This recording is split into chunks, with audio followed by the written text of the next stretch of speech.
Keep not thy silence, O Elohim.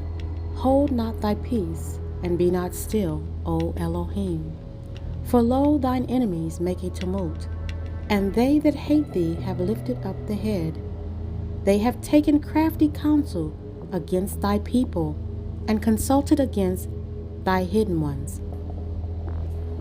They have said, Come and let us cut them off from being a nation, that the name of Israel may be no more in remembrance. For they have consulted together with one consent, they are confederate against thee. Well, it's no longer a secret that all the nations have formed a confederate against the children of Israel. And they put a lot of information in this one movie on their plot to destroy us. Pay close attention on the details on how the narrator breaks this movie down. Meet Fontaine, a down-and-out drug dealer struggling to survive in the cutthroat world of the Glen. It's never mentioned where exactly the Glen is, the license plates merely state that it's a swell place. Ironic since it couldn't be further from. But the question of where they are is also followed by when they are. You have things like flip phones, CDs, and a beeper emporium suggesting we could be in the early 2000s, yet characters will talk about more recent events like Obama as president or blockchain setting it closer to present day. This is all part of the absurd aesthetic of the film, which I thought was almost as refreshing as a delicious Suma soda. Speaking of which, the film's first image is that of a white man's eyes watching over a group of black men, foreshadowing how the white-controlled surveillance state keeps a constant watch over the predominantly black neighborhood of the Glen. When Fontaine finds out one of his dealers, a pimp by the name of Slick Charles, is late on his payments, he pays him a visit. Now, Slick Charles says that the latest batch he got just ain't hitting right. And if you know the big twist of the movie, you'll understand why.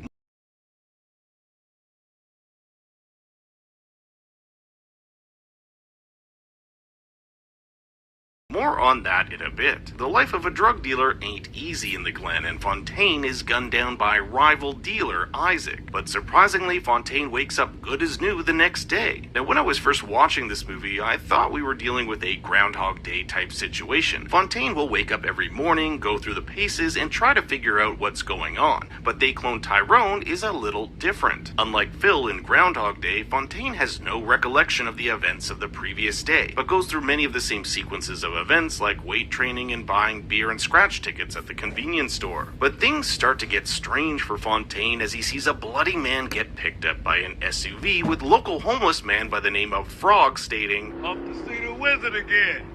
In literature, frogs often symbolize ancient wisdom and knowledge. He may be a drunk homeless guy, but he seems to be the only person who knows what's going on in town. His reference to the Wizard of Oz is apt considering Fontaine is still in our metaphorical Kansas, the Glen, but soon we'll find out that his world is being controlled by a seemingly all-powerful force with aspirations of total control. When Fontaine arrives yet again to ask for his money from Slick Charles, Charles can't believe he's alive. You should be breathing through some tubes right now. Charles saw him shot up just yesterday. How is he still here? This is where Woman of the Night Yo-Yo comes in. She recognized the car of the perps who shot Fontaine and takes them to it, where Fontaine just so happens to see the same black SUV he saw outside the convenience store. So he does the only rational thing and breaks into the neighboring home. But to their surprise, it's completely empty. That is, of course, if you don't count the super weird break room with a TV playing Bloodsport in the background. Now, a creepy house like this wouldn't be complete without a secret elevator leading down to a Walter White lab facility. Here we find a substance that looks to be cocaine, but isn't quite. This is Compound H, a compound developed by the government and injected into various products like cocaine, fried chicken, hair cream, and grape drink to control the black population. As much of the film delves into Fontaine, Slick Charles, and Yo-Yo getting to the bottom of this mystery, just like a Nancy Drew novel,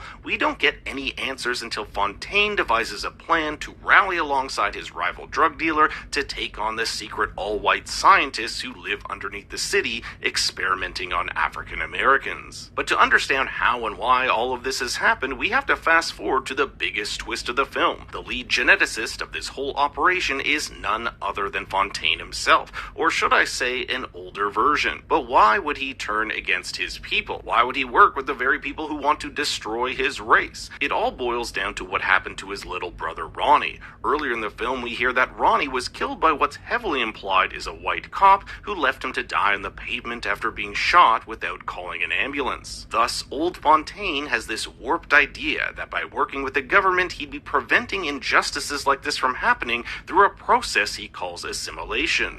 Assimilation is better than annihilation. He would rather assimilate his people rather than see them annihilated. Now, the government wants to, quote, win the race of the future, which we can see printed on the side of the golf carts underground, a cheeky play on words with race here having two meanings. Kiefer Sutherland's character, who is the main baddie of the film, says, And that's what we strive for.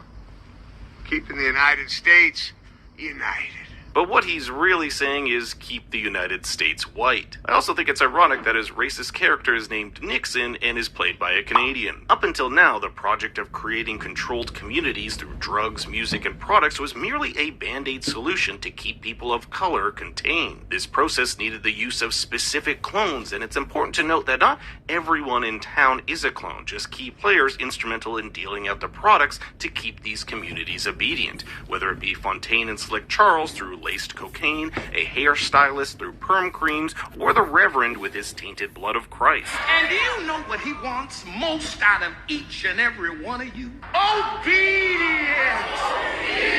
And if you're not getting your dose of obedience through some delicious goddamn fried chicken, the government is continually experimenting on new methods, including music that can turn you from violent to peaceful. As I said, these are band-aid solutions for control, but Old Fontaine has found a permanent solution through something he calls genetic assimilation. It's not enough to think the same. We have to be the same.